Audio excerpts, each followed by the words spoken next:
हूं पवन त्यागी।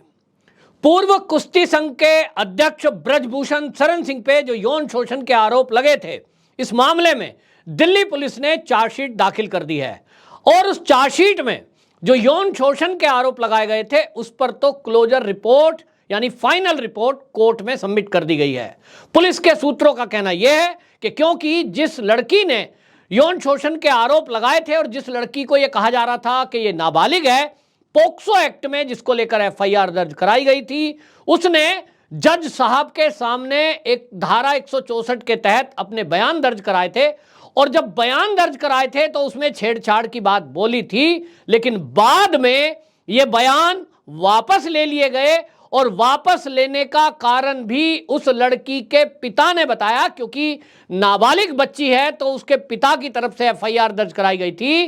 पिता ने बोला कि मेरी लड़की का सिलेक्शन नहीं हुआ था और उस सिलेक्शन ना होने के कारण मैं गुस्से में था, आवेश में आकर मैंने ये एफआईआर करा दी थी, आरोप लगा दिए थे। मैं उसको वापस लेता हूं क्योंकि मुझे लगा कि कहीं ना कहीं मामला राजनीति की तरफ चला गया है। इसके अलावा आपको बता दें, वो जो बच्ची थी जिसको नाबालिग बोला जा रहा था, उसके लड़की के दादा और दादी ने दिल्ली पुलिस को यह बयान दिया था कि हमारे घर में जो लड़की है वो तो नाबालिग है ही नहीं, वो बालिग है जिसका जन्म 22 फरवरी 2004 को हुआ है। हालांकि कुछ सूत्रों ने यह कहा कि पुलिस में जो एफिडेविट जमा कराया गया है, जन्म प्रमाण पत्र जमा कराया गया है, उसमें डेट ऑफ बर्थ 22 फरवरी 2006 लिखी है। इसको लेकर दावा यह किया जाता रहा लड़की के पिता की तरफ से भी कि साहब असली वाली 2006 वाली है, जबकि दादा दादी पड़ोसी ये कह रहे हैं कि इनके घर में तो एक ही लड़की पैदा हुई है और वो 2004 में पैदा हुई है। जब इन चीजों का खुलासा हुआ तो नाबालिग बताई जाने वाली लड़की के परिवार को, पिता को यह दिखाई दे गया कि यदि आपने ये एफआईआर वापस नहीं ली तो फर्जी प्रमाण पत्र बनाकर लगाने के आरोप में आपको जेल भी हो सकती है। ऐसी खबरें चल रही थी, कानून के जानकार इस पर जिरह कर रहे थे और यह खबर उस परिवार तक, लड़की तक और लड़की के पिता तक भी पहुंच गई कि यदि आपके प्रमाण पत्र फर्जी साबित हुए तो इसमें 10 साल की फर्जीवाड़ा करने और षड्यंत्र रचने के आरोप में आपको सजा हो सकती है। अब कहा यह जा रहा है कि उस जेल के भय से कि वो एप्लीकेशन वापस ली गई, बयान वापस लिए गए और इसी मामले में अब जो कोर्ट है, जब ये क्लोजर रिपोर्ट लगाई गई है दिल्ली की पटियाला कोर्ट में, पटियाला हाउस कोर्ट में, तो इसमें अभी अगली तारीख दी गई है 4 जुलाई की।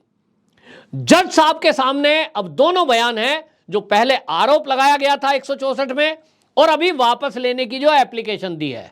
पुलिस ने अपनी तरफ से क्लोजर रिपोर्ट लगाते हुए यह भी कहा है कि हमें खुद अपनी जांच में यौन शोषण के कोई सबूत इस परिवार ने नहीं दिए, लड़की ने कोई ऐसा सबूत नहीं दिया जिससे यह सिद्ध हो जाए कि ब्रजभूषण शरण सिंह ने कोई छेड़छाड़ इस बच्ची के साथ की है। अब उस क्लोजर रिपोर्ट में पुलिस ने क्या यह भी लिखा है कि जो दस्तावेज जमा किए गए थे वो फर्जी थे या असली थे? क्योंकि यह कहा जा रहा है कि क्लोजर रिपोर्ट जो दाखिल की गई है वो 500 पेज की है। उस 500 पेज में नाबालिग लड़की के बारे में पूरा जिक्र है। तो अभी कोर्ट में उस पर जिरह होगी, जज साहब उसको पढ़ेंगे। अब यह कहा जा रहा है कि जब भले ही धारा 164 में बयान वापस ले लिए गए हों, लेकिन यह जज के ऊपर है कि यदि वो ये देखेंगे कि आरोप लगाने वाली लड़की ने इस मामले में फर्जी दस्तावेजों का सहारा लिया है, यदि आरोप लगाने वाली लड़की ने यह आरोप किसी षड्यंत्र के तहत लगाए हैं, आरोप लगाने वाली लड़की ने यह किसी के कहने से, इसके पीछे कोई फंडिंग करने वाले या उकसाने वाले लोग थे, राजनीति करने वाले लोग थे, वो कारण क्या थे, इसका खुलासा यदि दिल्ली पुलिस ने अपनी चार्जशीट में किया होगा तो यह भी हो सकता है कि जब इस मामले में जज साहब सुनवाई करेंगे और 4 जुलाई में इस पर निर्णय देंगे तो वो जज के ऊपर है, वो ये निर्णय भी दे सकते हैं कि इस मामले में एक एफआईआर दर्ज की जाए और लड़की ने जो ये आरोप लगाए हैं इसकी भी जांच की जाए और फर्जीवाड़े की जांच की जाए। अगर ऐसा हो गया तो निश्चित जानिए कि इस लड़की ने, भले ही उसके परिवार ने एफआईआर वापस ले ली हो, धारा 164 में जज साहब के सामने बयान पलट लिए हो, लेकिन ऐसे मामले में कई बार ऐसा हुआ है, कई बार यह देखने को मिला है। और आपको बता दूं, कुश्ती जगत से जुड़े हुए लोग, साई के पूर्व कोच एक अजीत सिंह है, वो खुलकर यह आरोप लगा रहे हैं कि ये जो पहलवान है, इनमें से एक पहलवान जो काफी प्रसिद्ध है, उसके हरियाणा में इसी तरह के केस में एक पहलवान पर उन्होंने आरोप लगाए यौन शोषण के। उसके बाद एफआईआर दर्ज होती है। वो जो लड़का पहलवान था, पुरुष पहलवान, वो जेल जाता है और 45 दिन जेल में रहा।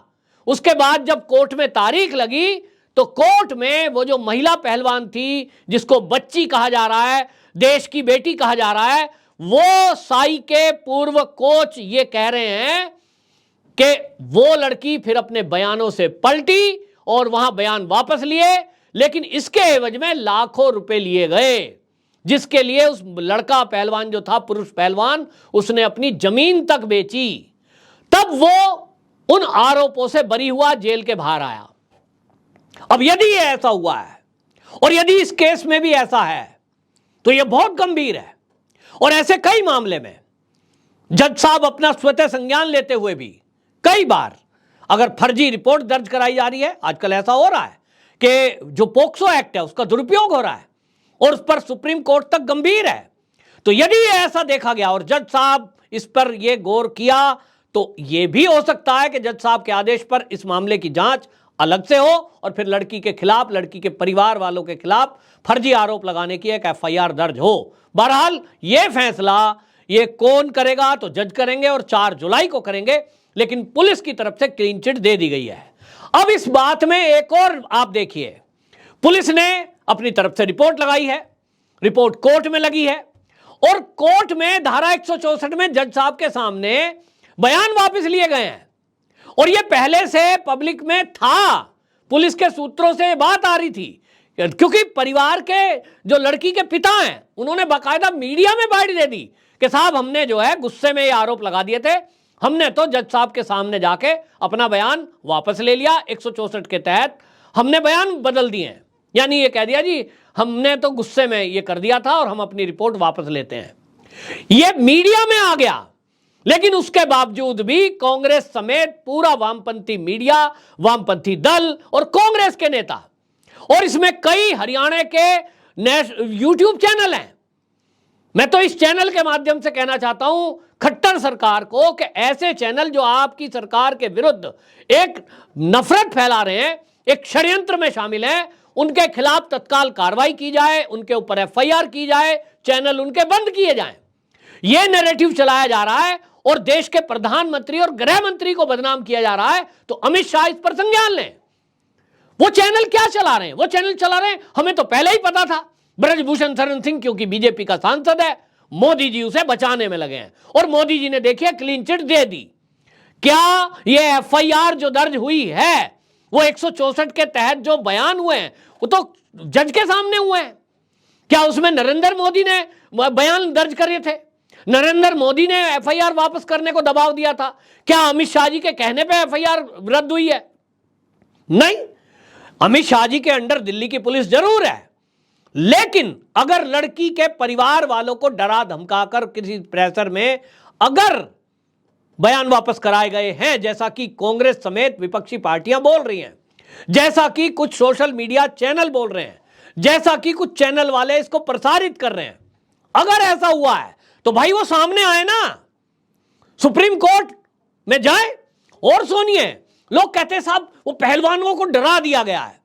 मुझे समझ नहीं आता कि जो आदमी दिल्ली चंडीगढ़ हाईवे को जाम कर सकते हैं, जो व्यक्ति, जो खाप पंचायत, जो किसान नेता राकेश टिकैत जैसे, वो दिल्ली को बंधक बनाने की ताकत रखते हैं, जो जाटों की खाप पंचायत ये कहती है कि हम तो सरकार को हिला देंगे, इतने शक्तिशाली हैं, बड़े बड़े नेता उनके साथ हैं। आम आदमी पार्टी, कांग्रेस पार्टी, वामपंथी दल, सोशल मीडिया, नेशनल मीडिया, जिसके साथ वो सब खड़ा हो इन 7 पहलवानों के, क्या वो डर सकता है? वो तो मोदी को डरा सकता है। खट्टर सरकार डर गई, केंद्र सरकार भी डर गई कि भाई ये लोग तो अब सड़क जाम करेंगे, ये तो दिल्ली की सब्जी और फल भी बंद कर देंगे, घोषणा कर दी थी इन्होंने। यह आंदोलन तो लंबा चलेगा साहब, ब्रजभूषण गिरफ्तार नहीं हुआ तो यह आंदोलन तो चलता रहेगा। तो डरा तो इन्होंने सरकार दी, इन्हीं 7 पहलवानों ने, जो इनके पीछे लोग खड़े हैं। तो अभी आपको बता दूं, फिर से नैरेटिव चलाया जा रहा है, ये तो मोदी ने क्लीन चिट दिलवा दी। अरे भाई, मोदी कौन होते हैं क्लीन चिट दिलवाने वाले? ना मोदी जी ने FIR कराई, ना मोदी जी ने क्लीन चिट दी। ये न्याय प्रणाली का काम है, लेकिन नैरेटिव कैसे सेट किया जाता है इससे समझिए। सोशल मीडिया पे नफरत के बयानों की बाढ़ आई हुई है। आप ट्विटर देख लीजिए, फेसबुक देख लीजिए, और आप व्हाट्सएप देख लीजिए, मैसेज चल रहे हैं उस पर।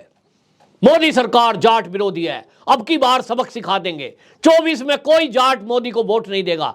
देखो, जाट छोरियां ने कोई सम्मान नहीं मिल रहा, हमारी छोरियां मेडल लाई थी, उनके साथ कोई न्याय नहीं हो रहा। और देखो जी, बेटी बचाओ वाला नारा देने वाला ये जो खट्टर और मोदी, ये सब छोरियों के विरोध में है। ये देखिए, उनकी इज्जत तार तार कर दी। इस तरह का नैरेटिव चल रहा है। जबकि पुलिस की चार्जशीट में यह खुलासा किया गया है कि भाई आरोप तो लगाए, लेकिन सबूत कोई नहीं दिया।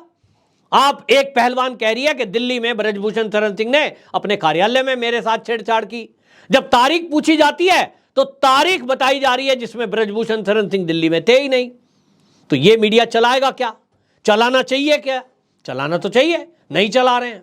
असल में बात यह है कि ये पहलवान, इनको समझ आ गया कि तुम्हारे फर्जीवाड़े का खुलासा हो चुका है। जो फर्जी आरोप लगाए थे वो तो खुलने ही थे, सबूत कुछ प्रस्तुत कर नहीं पाए। अब उल्टा कार्रवाई इनके ऊपर ना हो जाए, ये भय है। और इसीलिए ये अमित शाह जी से मिले थे, इसीलिए अनुराग ठाकुर जी से मिले थे जो केंद्रीय मंत्री हैं। और इन्होंने ये जो मांग रखी थी, इसमें इनकी मांग थी कि 15 जून तक चार्जशीट दाखिल हो जाए, 30 जून तक फेडरेशन के चुनाव हो जाएं, और एक जो है इंटरनल कंप्लेंट कमेटी बनाई जाए जिसका अध्यक्ष महिला हो, और फेडरेशन के चुनाव जब तक न हो जब तक एडॉक कमेटी बनाई जाए जिसमें 2 पहलवान कोचों को ऐड किया जाए।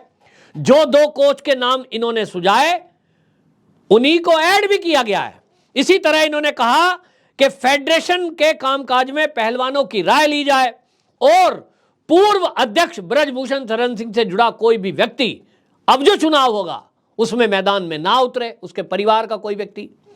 यानी एक तरह से समझिए कि हमारा ही लोग हो। भाई, आप कह रहे हो ब्रजभूषण शरण सिंह के लोग ना हो तो क्या किसके लोग हो? हमारे। तो तुम्हारे ही क्यों हो? न्यूट्रल क्यों ना हो? क्या कुश्ती संघ किसी जाट या किसी ठाकुर की बपोती है? भाई, देश की फेडरेशन है तो उसमें कोई दलित क्यों नहीं हो सकता? उसमें कोई मुस्लिम क्यों नहीं हो सकता?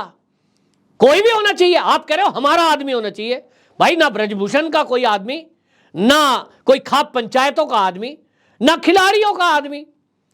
फेडरेशन है, हर राज्य की फेडरेशन में वोटर है, 2-2 वोट पड़ेंगी, जो होगा वो देखा जाएगा। तो कुल मिलाकर के ये सब किया जा रहा है।